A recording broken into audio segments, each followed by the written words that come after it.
Good afternoon. And it's been a while since I managed to do one of our update videos. I hope to keep this brief, but I just want to let you know a few things that have happened and are happening in and around St. John's and with my schedule in this coming week. On Sunday, it was a great delight to do a pulpit swap or pulpit exchange with Lon, and I'm grateful for him looking after our 8 and 10. I looked after the parish of Central Saanich at 9 a.m. and 11:15, and then it was my joy to come back and take part in our very enjoyable evensong service. And I will commend that service again to all of you if you're able to be there at 4:30 on a Sunday afternoon. It is well worth coming to. Yesterday, I had a discussion with our artist advocate, and we are thinking of starting soul collectives. In the new year, we're thinking that elderberries is taking a really valuable space at the moment, and we didn't want to distract from that for a little while until that's had time to find its feet. And we'll be hearing more from Cornelia about the role of artist advocate in the coming weeks. There'll be a blog post coming up. Yesterday afternoon, a very valuable staff and leadership meeting, and we talked a little bit about planning that I mentioned in my parish report that has been circulated. Yes, it's last minute, but there is a version out now to all members of you, the parish council, and to the wardens.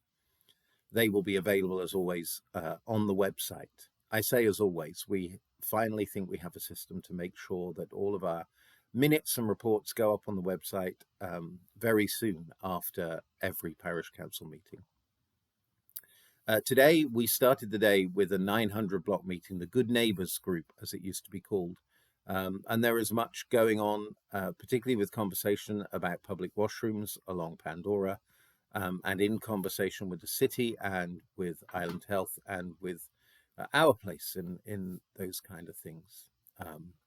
And there are certainly concerns along the 900 block. There are conversations about what can be done systematically to, as in systemically, to deal with some of the difficulties around the 900 block.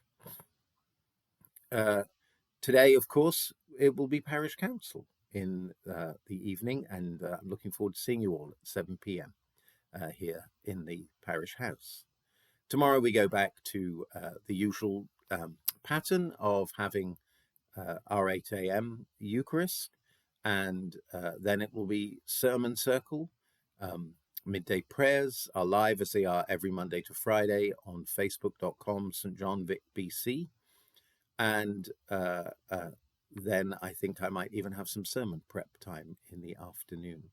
There is also an event, the Neighbours in Solidarity with Unhoused Neighbours, a meeting tomorrow evening, and if I am able to, I will endeavour to take part in that Zoom meeting as well. This morning I took part in a very interesting Tithely webinar. Tithely are those the people who run our website and or who host our website and give us the format for it. They also have lots of other things on offer, but they talk a lot about giving and stewardship, so it seemed pertinent for me to go and take part in that hour-long webinar this morning. I've talked about tomorrow. Thursday, of course, Meditation Eucharist will be at 12:30 p.m. following our noonday prayers on online. This coming Saturday, I'd like to highlight that we're having a particularly special presentation. The Order of the Diocese of British Columbia is being presented, among others, to our very own Jerry Melville, a very well-deserved recognition of all that Jerry has done for St. John's and the wider community. And she joins Penny Holt and John McLaren in receiving that as part of our parish community life. You are all invited, and the details for that investiture service of the Order of the Diocese of BC is taking place. It will be taking place in the cathedral, and you can find the details on bc.anglican.ca. And I look forward to this coming Sunday when we have Dean Emerita, the very Reverend Ansley Tucker, coming to preach at our parish Eucharist. I will be presiding and preaching at 8 a.m. and presiding at 10 a.m. And I'll also be, as is my delight and my joy, leading evensong. Assisting in leading evensong, because it's really done by the musicians, the choristers who take part, which makes it a delight. Thanks for your attention, and I will try and get back into the swing of doing these things. There are plenty of other things I could talk about, but I've already spoken long enough. Looking forward to seeing you all soon. Blessings, and as always, thank you for your partnership in the gospel.